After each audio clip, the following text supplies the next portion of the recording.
Hey everyone, John Henry here from School of Trade, and today we're going to be taking a look at an overall potential setup on crude oil where we've now broken underneath this wedge right here, but we're running into an area of one of our support areas.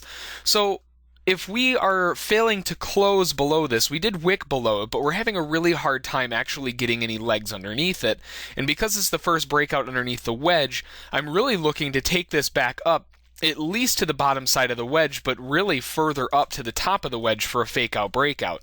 Now we do have a resistance area up here as well that we can use to kind of play to our advantage, but if we can get this market to move a little bit higher from here and not close underneath it, that's the key part, is we can't close underneath this zone. If we do close underneath that zone, then I'm no longer interested.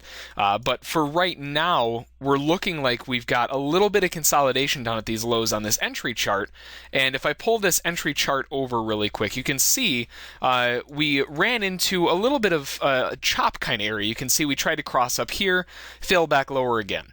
Now we've double bottomed here, and now we're moving back higher again. If we can get a cross up here, we might have a really nice move on our hands to push this back up higher. A lot of people were most likely faked out by this move underneath here, thinking that we're just going to go crashing right back down, which may happen, but usually that first breakout, you're going to see a bit of a pullback first and then come back down. So we're looking to play that little pullback, and if that pullback can get some legs, and we're looking at moving this thing all the way up higher. So what I'm doing now is I'm just waiting for the entry chart to really give us a signal to hop in here. Right now we haven't crossed up, we haven't really gotten a signal yet, but looking at it, this is the area where we're going to get a signal. So what I'll do is, because it hasn't quite set up yet, we're not really getting the price action that we need quite yet, so we'll come back after we've got a cross up, and then we'll look at possibly getting into the long side. Alright guys, we're back. We just had that cross up, and now we're getting a very aggressive push lower here. I'm going to go and put my target in for, we've only got one contract so far. Never mind, we've got two contracts. So we're going to take two contracts off. Our average position right now is sitting on 92.65. Looking at taking our first two contracts off up here at 92.74, and then we'll trail that final contract higher. So now what I'm looking for, now that I've got my position scaled in, is I want to see us test this high, then I can move my stop below here, and I'll have to cancel this buy order if we do move higher from here. But this is going to basically ensure that I get more than my initial risk back just on these first two targets, plus allow for me to get a runner on there. And that's the important part, because if for some reason this market decides to just rip higher, I'm able to profit from that without really risking anything. So that's one of the big reasons why I'm a really big fan of seeing a different type of mentality behind a trading stop, but a trailing stop rather, but to always have at least one contract holding on there. You'll notice I'm 3 long right now, but I'm only taking 2 off here. I want that one contract left over just in case, that one Hail Mary where you get that home run trade and it just rips out of the ballpark. That's what I want to see. So now we're coming into this 92.73 high. What I needed to do is at least test this 92.73, and then I can move my stop underneath here, cancel that buy order, and adjust that stop to only reflect 3. If we start breaking above it, what I'll do is I'll just keep trailing my way up. A lot of the times what I'll usually do is just trail underneath this red moving average right here. A lot of the times that's one of the best areas, because if the price does come back, you'll usually get a bounce right back out of that area again. So what I'll do is I'll trail my stop underneath there if we can start really getting a push higher. If we get too aggressive, I might find a way to trail a little bit tighter, but we'll see what this can really bring to us. We did come up and bounce off of these BMTs, and we've come down for this entry. Because we bounced down here, we are again moving out of that buy area down here on the 60 minutes. So this is really the first solid cross up that we're seeing. This is a more aggressive trade, but it is one of the first solid looking reversal signals that we've seen coming from those lows out of our reversal zone. And since we've tagged this and bounced lower, that's fine. That's really giving us a lot of weight to this moving average though, because now we've got to break above that.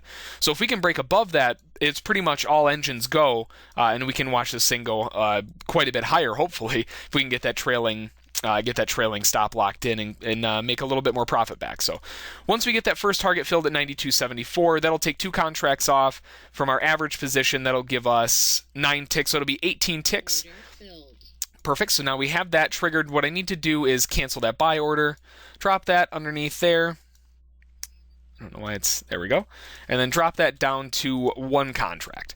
So now we've got the one contract on. The rest of the analysis doesn't really matter at this point. We've already locked in everything that we need, and luckily we're catching a nice move higher. So what I'll do is now I'm going to start to look at going a little bit underneath there, underneath this moving average right here, just to kind of lock in a little bit more money. But what we're looking to do here is get this move to go aggressively higher. We've locked in 18 ticks on the first two contracts, and now we've already locked in another 3. So we're already way more in the green. We're just waiting to see what this market can do. So we'll come back when we get stopped out, or if we get that trailing stop to really run up, and we'll see what this trade can do for us. All right, guys, we're back. We had a big news event come out of, I think it was Texas. Some pipeline blew up or something. So we have an absolutely massive runner on this trade. Remember, we got in all the way back here. Our average position's down here at 92.63. We've got our stop locked in all the way up to 93.32, which just got taken out. So an overall just absolutely gargantuan trade. That trailing stop, 65 was our average entry. We got taken out. Let's see, at 32 for a 67 tick runner. On top of the 18 ticks that we already made, what a huge, huge trade. So sometimes the news can work in your favor, that's for sure. But overall, this is the trade of the week. The news really kind of comes out and helps you out a lot in these kinds of events. But that's why I always hold on to at least one contract in case you get a move like this. You can't ever guarantee that this is going to happen, and most of the time it doesn't. A lot of times, you'll get a little bit of a trail in, get an extra 6-7 ticks. But on the other side of things, when it really rips up, remember, I already covered my initial risk on that first 2 contracts.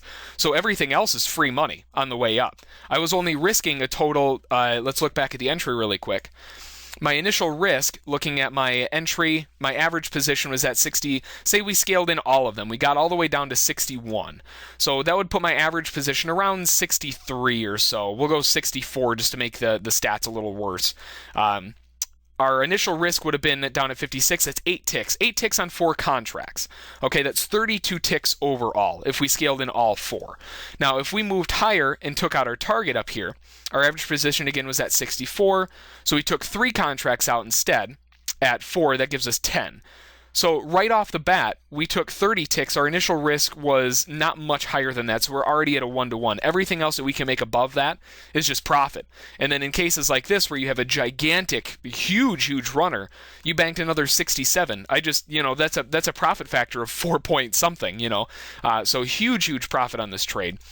So that's going to be the trade of the day, really the trade of the week. And if you guys have any questions about it, feel free to send an email to School of Trade. We'll be sure to get back to you as soon as we can. Have a good one. Bye.